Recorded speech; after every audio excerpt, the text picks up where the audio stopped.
Hi, and welcome to Astarotology, the Sabian Smoosh, Aquarius, Decan 3.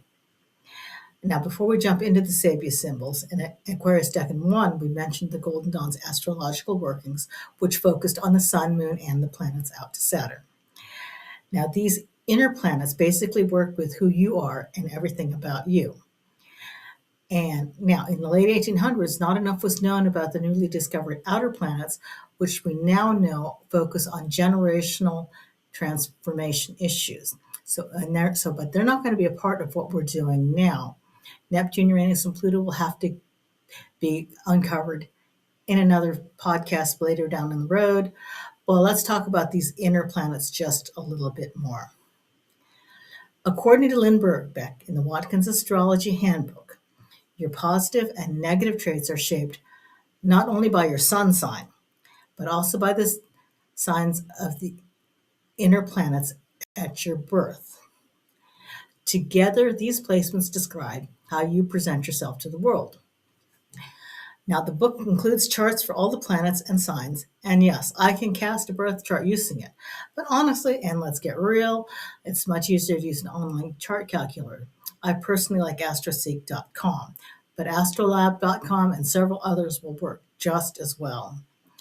Now, they keep it simple to generate your chart, and so that you can actually start working with the cards that represent you by matching them to the birth chart that you generate. Now, something you might notice about the wheel I'm using is that it moves forward from Aquarius to Capricorn. The majority of the wheels you see will go the opposite way from Capricorn to Aquarius. The difference comes down to perspective versus personal preference. In the Northern Hemisphere, the perspective places the rising constellations to the left of the stargazer.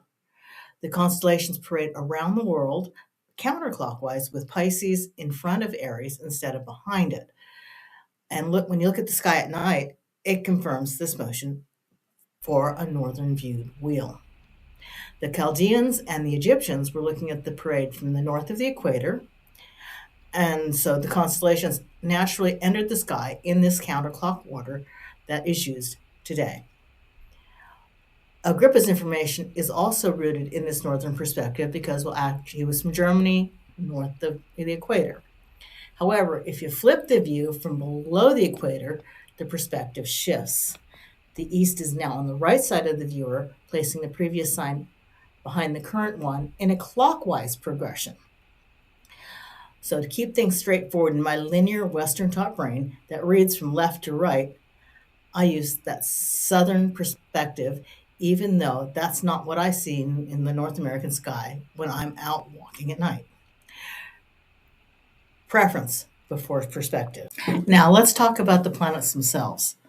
Mary Kay Greer explained in a group chat on Facebook that each tarot card is assigned a planetary ruler in a zodiac sign. You can clearly see this in decks like the Thoth Tarot and Lon Duquette's Tarot of Ceremonial Magic. The card's meaning is also influenced by the position on the Tree of Life. As you move around the Wheel of the Year, each sign in the sequence, Aries, Taurus, Gemini, etc., is assigned a planet in the order found on the Sephiroth. Now, this sequence begins at Mars at 0 to 10 Aries, or more accurately, in the Golden Dawn book, with Saturn at from 0 degrees at Leo. Now, why did the Golden Dawn start the sequence with Saturn at Leo? Well, the Golden Dawn replicated the Chaldeans, who recorded the planets' visible movements from the slowest to the fastest, which later became the standard for later occult practices. Saturn, being the slowest planet, started the astrological year. Nowadays, we start with spring equinox, which marks the beginning of the year in many modern pagan practices. But where did these Kabbalistic correspondences come from?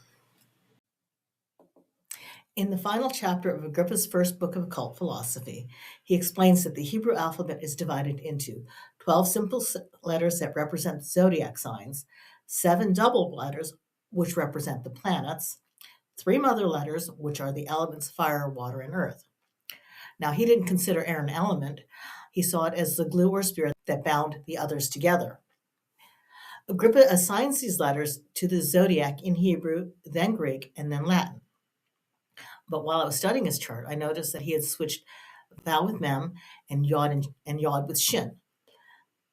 Now, I'm not sure how this happened, but most likely there was a passage in chapter 4 of his copy of the Viet Sera, which says he chose 3 symbols to affix to his name, Yod Val He.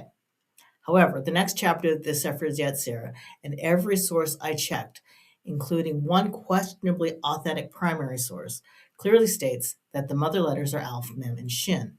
Aleph, Mem, and Shin. So maybe it's a typo. We'll take a closer look at the Kabbalistic nature of astrology and the elemental correspondences in a future episode. But for now, let's move on to Aquarius Decan 3 and the Sabian Symbols. Agrippa calls this decan a black and angry man expressing insolence and impudence. Now, this is not the slave of American history. In Shakespeare's Othello is a Moor, a respected African general in Venice. When placed in the historical context of the Middle Ages, the angry black man could be a diplomat or a businessman from the Iberian Peninsula, Italy, Greece, or Arabia, or anywhere actually in Africa. He could also represent a person's shadow side, or even negredo, the alchemical step of putrefaction or decomposition.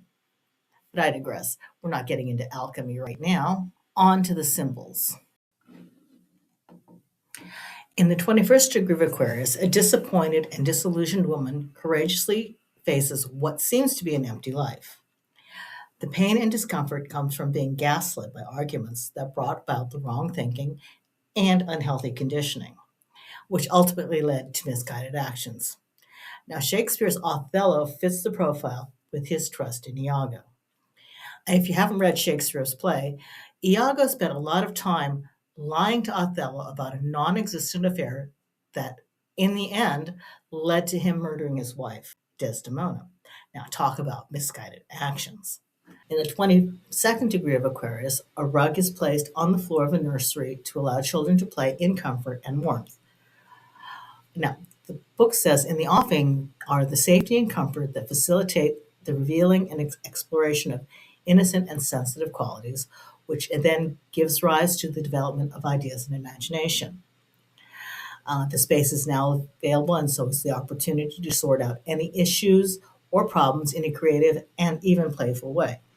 As long as the primary needs are taken care of, and possibly for the children themselves, then there is not too much to worry about, for then the children are actually capable of amusing themselves. In the 23rd degree, a big bear is sitting down and waving all of its paws. Now, isn't this image pretty cute? As far as symbols go, though, the bear represents the subconscious or your baser needs, having fun, and letting out the wild energy that it contains. Now, sometimes these baser drives can and should be acknowledged, but they need to be tamed and harnessed, usually, hopefully in fun, in order to further whatever is regarded as worthwhile. If we didn't do that, then life would be a case of all instinct and no action. Or it could be just troublesome and dangerous because there's no proper training on use of what would be considered unsociable instincts. And in the 24th degree of Aquarius, a man, having overcome his passions, teaches deep wisdom in terms of his experience. This is a critical point in life that has been reached, or it might be approaching, when one has to read the writing on the wall and follow what that writing says. In this way, a creative, positive, and permanent change in character and consequently circumstances can be brought about. But this now leads to the 25th degree of Aquarius, where we have a butterfly with the right wing more perfectly formed. In real life, this is known as a bilateral, now forgive me for my pronunciation, a gynandromorph. Gynandromorph. And it's one of nature's rarest sights. It occurs when a butterfly develops with male traits on one side of its body and female traits on the other. And this affects 1 in 10,000 butterflies. So it is actually a real thing. So what this means is someone is going through a transformation that demands that they either identify or use the stronger side of their personality or of whatever is being considered, or identify and develop, or you need to identify and develop what is the weaker side. More precisely, the analytical side is more developed than the intuitive side, posing perhaps a need to redress the balance. Equally, it could be that the rational logical perception is being developed or emphasized to another level entirely. For example, it's like computer technology, the AI is being advanced where the practical use is not. The 26th degree of Aquarius brings a garage man testing a car's battery with a hydrometer. For those of you who don't know, a hydrometer is an instrument that measures the gravitational weight of something by comparing that weight to an equal volume of water. This symbolizes the measurement of something against a universal constant. Now, what's in play here needs to be a combination of gut instinct and sound principles that can read the real quality and value of a given person or thing or situation. That's very important to remember when you're doing that, because sometimes we forget that intuition can tell us one thing, but the reality is something altogether different. Now, Aquarius in the 27th degree is an ancient pottery bowl filled with fresh violets. And this says that the situation is a testament to or calls for one to be mindful of the constancy of refreshing sentiments that spring from the heart. Don't forget your heart when you're doing all this stuff. Through all the trials and tribulations, there persists something pure and true that keeps one reminded and assured that ultimately it is all worthwhile and that some things are sacred. Sense of self is very sacred. Now, the 28th degree of Aquarius is a tree felled and sawed to ensure a supply of wood for winter. Always be prepared. You have gotten to a particular stage in an orderly process of good workmanship and preparation, posing a need to wait for the right time to execute the next stage or make sure that nothing is wasted. Now, ecologically, we're confronted with a sharp polarization between a healthy interaction and utilizations of nature's resources versus a wanton abuse of them on the other. The 29th degree of Aquarius is a butterfly emerging from a chrysalis. You or the object of your inquiry are involved in an utterly natural process of transformation and are right now at the very critical point where one stage gives way to the next. After a period of dormancy, a new situation or sense of being emerges. It's also implied that there's another stage that happened before the one of dormancy, and there was a stage before that, and so on and so on. Metaphorically, and quite simply, one is going from crawling to flying. This kind of pushes you to get into your meditations, to take that period of dormancy where you're allowing your thoughts and ideas to actually come to fruition. And finally, the 30th degree of Aquarius, the field of Ardath in bloom. Available or called for here is a withdrawal from the world and its ways, and thereby to the perennial renewal of the beautiful and the good, even or particularly in the midst of strife and corruption. This is symbolized by the mystic meadow of ancient Babylon, created by Marie Corelli in her book Ardath. Now, I don't really know what this book is about, but Ardath is mentioned in the Apocrypha Esdras 9:26, which quotes as follows. So I went into my way into the field, which is Ardath, like he commanded me. And there I sat amongst the flowers and did eat of the herbs of the field, and the meat of the same satisfied me. After 7 days I sat upon the grass, and my heart was sad, vexed within me, like as before. At the end of the chapter, Esdras finds the disappointed and disillusioned woman from the first degree, who is now in Ardath, mourning the sudden death of her son. This decan has come full circle. The main themes I find for this series of images are resilience and continuity. Life goes on no matter what painful experiences have happened. We all have the ability to learn from these events and to break the cycles and stop the downward spirals. Growth and self-care. Take the time to sort through your emotions in a safe place. Meditate if you have to. Accepting your imperfections. Life isn't perfect, but the beauty that lives within the imperfection is what makes life so great. Testing the options. What you choose to test or choose to work on will determine how you emerge. Well, the boat of the Six of Swords has landed, and we are continuing the journey to cross the unknown landscape of Aradath. The Seven of Swords is assigned to the second to help us with the upcoming transformation. Much like the uneven butterfly, the Seven of Swords represents two contrasting perspectives. On one hand, there's a focus on what has been left behind, which is the two swords, while on the other, attention is drawn to the future opportunities, which are the five swords being carried away in the Rider-Waite deck. Now, this figure appears unstable because he's caught between an imbalanced transformation, a change set in motion when he abandoned the Five of Swords mask with the boat of this in the boat of the Six of Swords, which now forces him to confront his true self. When you look at the tarot images, though, Attila's Seven of Swords seems to differ from other interpretations in that he called it hope, business success, and a possible retirement to the countryside. Definitely not the image depicted in the Rider-Waite Tarot. However, hope is a tricky thing. It raises expectations, but doesn't call for action, nor does it guarantee outcome. And generally, when one hopes, that also invites the possibility that something will go wrong. It muddies the magic by bringing in doubt. Thus, in the Rider-Waite 7, is the sword carrier looking back at lost hopes? Waite also used the word hope when describing this card. Design, attempt, wish, hope, confidence, also quarreling. A plan that may fail, annoyance. Now, his keywords seem to emphasize planning and also starting, but not necessarily finishing. Perhaps giving up when the going gets tough. Which brings us back to Crowley and the Golden Dawn, calling this card futility, where compromise causes something to be lost because the effort is not grounded in reality.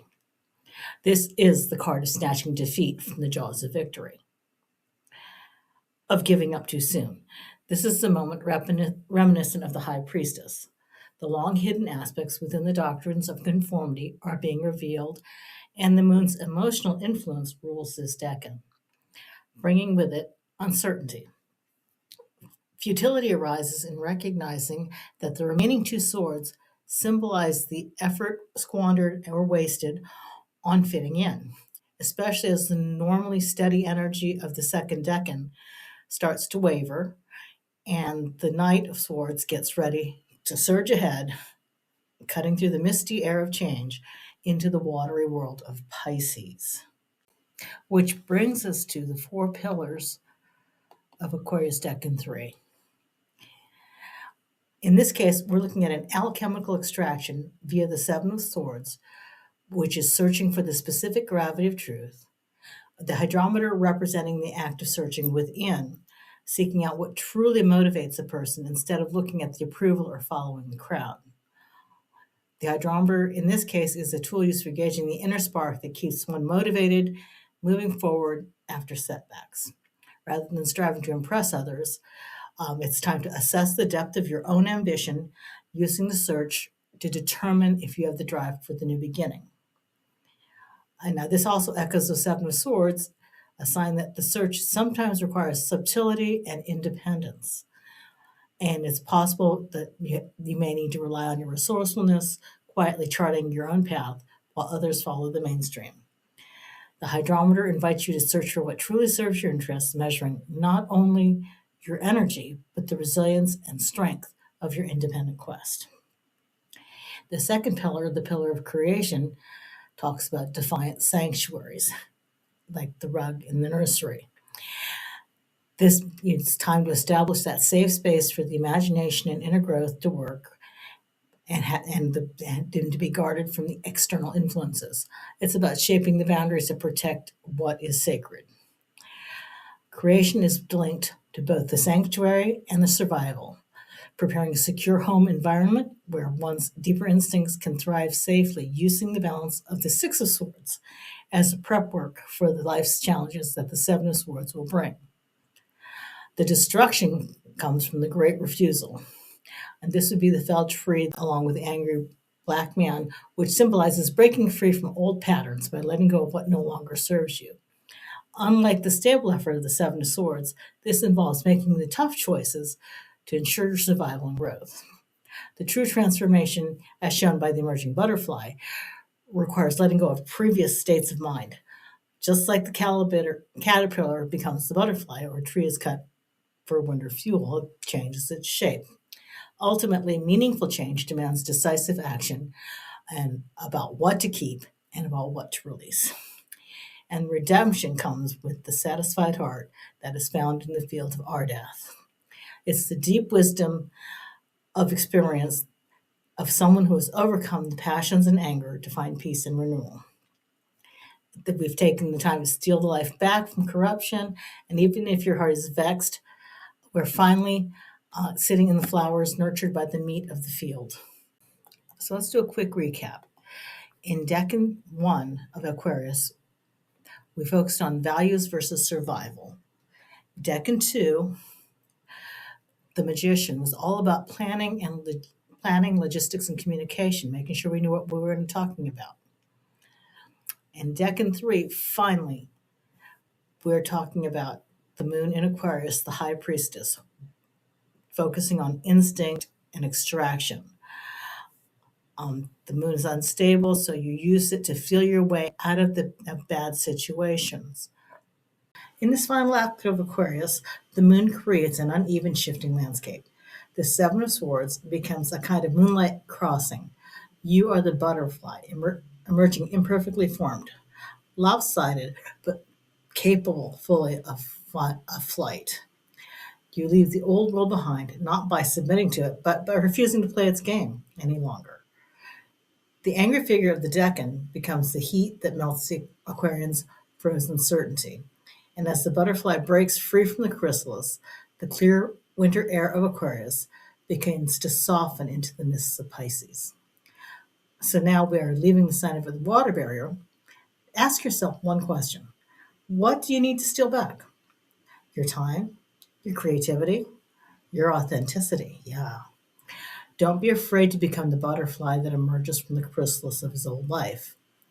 Leave the swords that no longer serve you in the camp of the past. And even though the transformation may feel uneven, the flowers are real. The rewards are real. So thank you for joining me for the Aquarian cycle of Astarotology. Until we meet again in the misty waters of Pisces, keep your battery charged, your heart true, and your wings ready. The field of Ardath is waiting.